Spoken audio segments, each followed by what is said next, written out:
तो अभी तक नरेंद्र मोदी के खिलाफ इंडिया गठबंधन के नेता ऐसा कोई ब्लूप्रिंट जनता के सामने रख नहीं पाए जिससे कि वो वोटों को खींच सके, जनता को आकर्षित कर सके। ले देकर विपक्ष के पास कोई फॉर्मूला है तो वह मुफ्त के वायदे का फॉर्मूला, जिसकी सफलता को विधानसभा चुनाव में आजमा चुके हैं और अब लोकसभा चुनाव में भी वही फॉर्मूला एक बार फिर आजमाने की कोशिश। आज अरविंद केजरीवाल और हिमाचल में कांग्रेस सरकार ने यही फॉर्मूला अपनाया। हिमाचल प्रदेश में अपनी सरकार को बचाने में जुटे मुख्यमंत्री सुखविंदर सिंह सुक्खू ने अगले महीने से राज्य की महिलाओं को हर महीने 1500 रुपए देने का ऐलान कर दिया।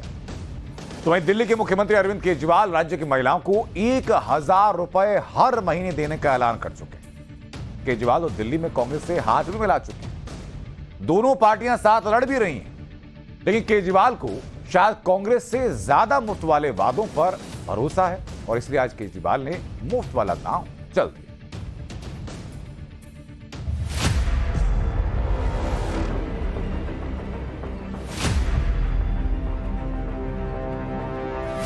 मेरा अपना मानना है, मोटे मोटे तौर पे लगभग 65 लाख के करीब शायद महिला वोटर्स हैं दिल्ली में। हर महीने उनके अकाउंट में 1000 रुपए जाएंगे। आज का जो बजट था वो राम राज्य की अवधारणा से प्रेरित था। आज केजरीवाल सरकार ने विधानसभा में बजट पेश किया तो दिल्ली की महिलाओं को हर महीने 1000 रुपए देने का ऐलान। अब दिल्ली में 18 साल से ऊपर की हर महिला के लिए, चाहे वो हमारी छोटी बहन हो, बड़ी बहन हो, चाहे कोई माता हो, हर एक के लिए हर महीने 1000 रुपए का इंतजाम कर दिया। हर महीने उनके अकाउंट में 1000 रुपए जाएंगे। लोकसभा चुनाव से ठीक पहले अरविंद केजरीवाल ने बड़ा दांव खेल दिया। इस दांव के पीछे वोटों का सीधा कैलकुलेशन है। तभी तो अरविंद केजरीवाल ने महिलाओं के लिए योजना के ऐलान के साथ दिल्ली में महिला वोटर्स की कैलकुलेशन भी शुरू कर दी। मेरा अपना मानना है, मोटे मोटे तौर पे लगभग 65 लाख के करीब शायद महिला वोटर्स हैं दिल्ली में। 67 लाख। इसमें से इनकम टैक्स पेयर घटा दीजिए, इसमें सरकारी वो घटा दीजिए, इसमें हो सकता है सारी महिलाएं अप्लाई भी ना करें, वो सब करा के मेरा अपना मानना है शायद 45 लाख से 50 लाख के बीच में, शायद 50 लाख मान लीजिए। अब जब मुफ्त के वादों की बात होती है तो केजरीवाल इस पर अपना हक जताते हैं। हालांकि उनकी फ्री वाली स्कीम पर कई बार सवाल उठ चुके हैं, लेकिन अरविंद केजरीवाल मुफ्त में रेवड़ी बांटने को इकोनॉमी की मजबूती के लिए जरूरी बता रहे हैं। हमने जब बिजली फ्री की, हमने पानी फ्री किया, आम जनता के हाथ में पैसा आया। आज उसी का नतीजा है कि दिल्ली के अंदर सबसे कम महंगाई है और सबसे ज्यादा समृद्धि है पूरे देश के अंदर देखा जाए तो महिलाओं के हाथ में जब पैसा आएगा, मैं समझता हूँ वो मार्केट में जाएगी, अपनी मनपसंद की चीजें खरीदेंगी, उससे इकोनॉमी की भी तरक्की होगी। हालांकि अरविंद केजरीवाल को लग रहा है कि अयोध्या में बने भव्य राम मंदिर के लहर के बीच नरेंद्र मोदी को लोकसभा चुनाव में चुनौती देना आसान नहीं होगा और इसलिए अरविंद केजरीवाल से लेकर दिल्ली सरकार के मंत्री मौका मिलते ही राम नाम जपते नजर आ रहे हैं। अरविंद केजरीवाल खुद भी परिवार के साथ अयोध्या में राम दर्शन करके आ चुके हैं। हम सभी भगवान श्री राम के जीवन से प्रेरित हैं और आज बजट पेश करते वक्त दिल्ली की वित्त मंत्री आतिशी भी भगवान राम का जिक्र किए बिना रह नहीं पाए। आतिशी ने दिल्ली सरकार के बजट को राम राज्य का सपना साकार करने वाला बजट बताया।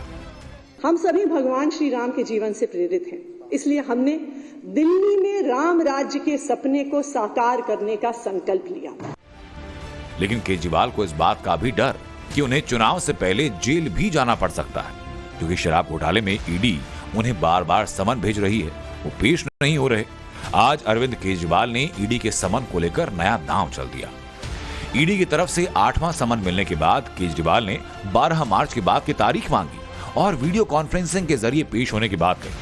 जानबूझ के ऐसी डेट्स पे दे रहे हैं, जैसे पिछली डेट पे दिया, उस दिन मुझे एलजी के अभिभाषण के प्रस्ताव पे मुझे असेंबली में बोलना था, उस डेट को दिया। आज की डेट दी, आज हमारा बजट सत्र था। अब मैंने उनको कहा है भाई, हालांकि मैं आपके संबंध को इलीगल मानता हूं, लेकिन आपके प्रश्नों के सारे जवाब देने को मैं तैयार हूं, क्योंकि हमने कोई गलत काम किया नहीं, कुछ छुपा नहीं रहे, तो आप मेरे से प्रश्न पूछ लो, वीडियो कॉन्फ्रेंसिंग के जरिए पूछ लो।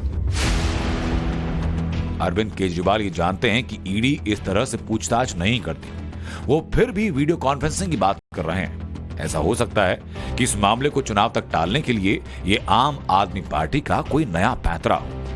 एक अपराध किया हुआ व्यक्ति कानून से कैसा थरथर कांपता है, ये अरविंद केजरीवाल के व्यवहार में, चेहरे पे आजकल देखा जा रहा है। मेरा मन कहता है कि अरविंद केजरीवाल अपने लिए खुद ही गड्ढा खोद रहे हैं। ये दूसरे के लिए नहीं, अपने लिए गड्ढा खोद रहे हैं, क्योंकि कानून को चुनौती कोई कितना देगा। अरविंद केजरीवाल ने जो 2-3 मैसेज दिए हैं वो बहुत चिंताजनक है।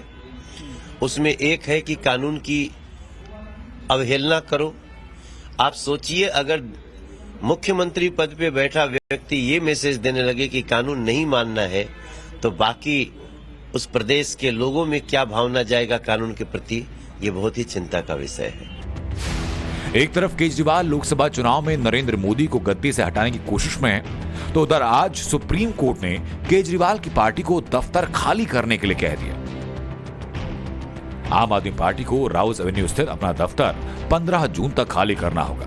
लोकसभा चुनाव को देखते हुए सुप्रीम कोर्ट ने आम आदमी पार्टी को दफ्तर खाली करने के लिए 3 महीने की मोहलत दी। सुप्रीम कोर्ट के मुताबिक आम आदमी पार्टी का दफ्तर दिल्ली हाईकोर्ट को दी गई जमीन पर अतिक्रमण करके बनाया गया, यानी चुनाव के बाद आम आदमी पार्टी को अपने दफ्तर के लिए नई जमीन तलाशनी होगी।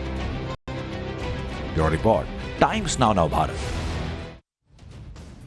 तो दिल्ली में भले ही नरेंद्र मोदी को चुनौती देने के लिए कांग्रेस और आम आदमी पार्टी के बीच गठबंधन हो गया, लेकिन पंजाब में दोनों पार्टियों के बीच एक अलग घमासान चल रहा है, जिसकी झलक पंजाब विधानसभा में नजर आ गई। पंजाब विधानसभा में उस वक्त भारी हंगामा हो गया जब मुख्यमंत्री भगवंत मान ने स्पीकर को ताला चाबी गिफ्ट कर दी, और ताला चाबी देते हुए भगवंत मान ने स्पीकर से विधानसभा के दरवाजे पर ताला लगाने के लिए कह दिया ताकि विपक्ष बाहर ही न जा पाए। सीएम भगवंत मान की इस हरकत पर कांग्रेस के विधायक भड़क उठे और विधानसभा में जबरदस्त हंगामा शुरू हो।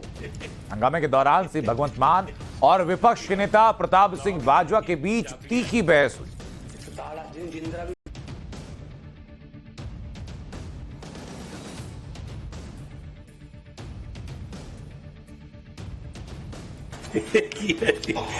की है जी ये तो लॉक है जी, चाबियां।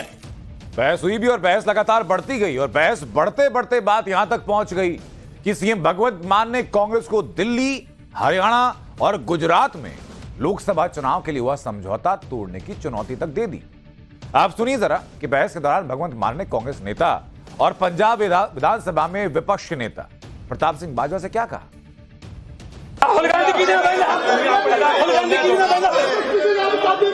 मैं राहुल गांधी